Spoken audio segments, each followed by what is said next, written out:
Title, May Darating Din Para Sa'yo. Tahimik si Adrian pagdating sa pag-ibig.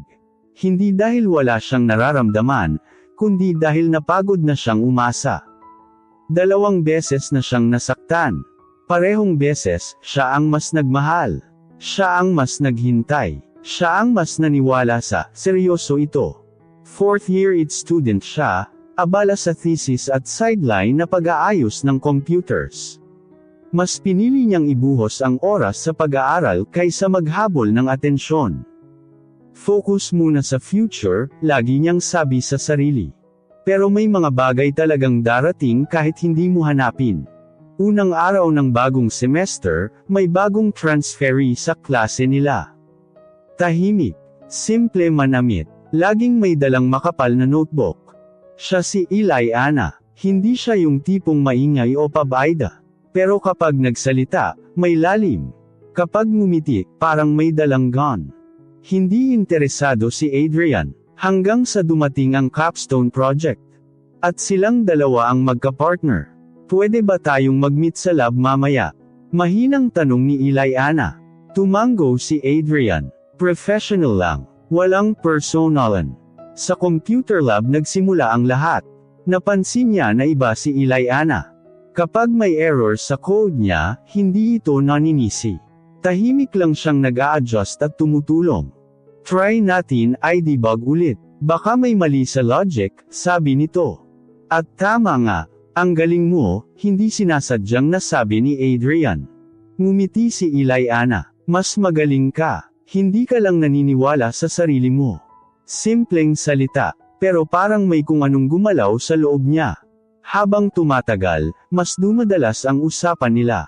Minsan tungkol sa school, minsan tungkol sa pamilya, minsan tungkol sa mga pangarap. Bakit parang hindi ka nanliligaw? Tanong ni Ilayana isang gabi habang nag-aayos sila ng slides. Napangiti si Adrian ng bahagya. Pagod na siguro ako. Parang ako lagi yung mas invested.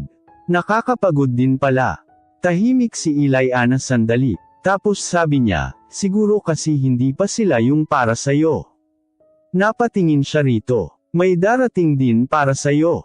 Yung hindi mo kailangang pilitin. Yung pipili sa'yo kahit hindi ka perpekto. Hindi agad nakasagot si Adrian. Hindi niya alam kung bakit, pero parang gusto niyang maniwala. Isang linggo bago ang final defense, hindi pumasok si Ilayana. Walang message. Walang paramdam. Hindi mapakali si Adrian. Hanggang sa makita niya itong mag-isa sa covered court ng campus kinabukasan. Namumula ang mata. Okay ka lang? Tanong niya. Tumango ito pero halatang pilit. May problem lang sa bahay. Baka kailangan kong bumalik sa province pagkatapos ng SEM. Parang may humigpit sa dibdib ni Adrian. Babalik ka pa ba? Hindi ko alam. Tahimik silang dalawa. Doon niya na-realize. Natakot siya, hindi dahil mawawala ang partner niya sa thesis. Kundi dahil baka mawala ang taong unti-unti niyang minahal. Adrian, mahinang tawag ni Ilayana. Naalala mo yung sinabi ko sa'yo? Alin? Na may darating din para sa'yo. Tumango siya. Ngumiti si Ilayana, ngayong mas totoo. Baka, ako yun. Kung papayag ka. Parang tumigil ang mundo. Walang engranding eksena.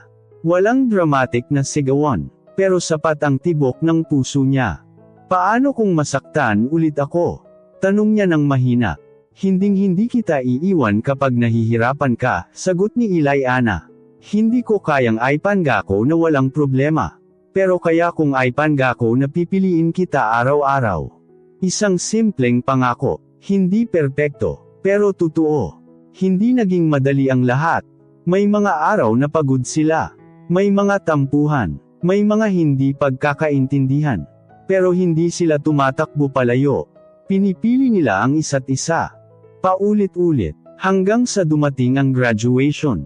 Magkatabi sila sa stage. Magkahawak ang kamay. Alam mo, sabi ni Adrian habang hawak ang diploma, akala ko dati hindi na para sakin yung love. Ngumiti si Ilayana. Minsan kasi, late lang dumating. Tama nga, hindi lahat ng pag-ibig mabilis. Hindi lahat ng pag-ibig maingay. May mga pag-ibig na tahimik lang dumarating, sa gitna ng pagod. Sa gitna ng pagdududa, sa panahong hindi mo na hinihintay.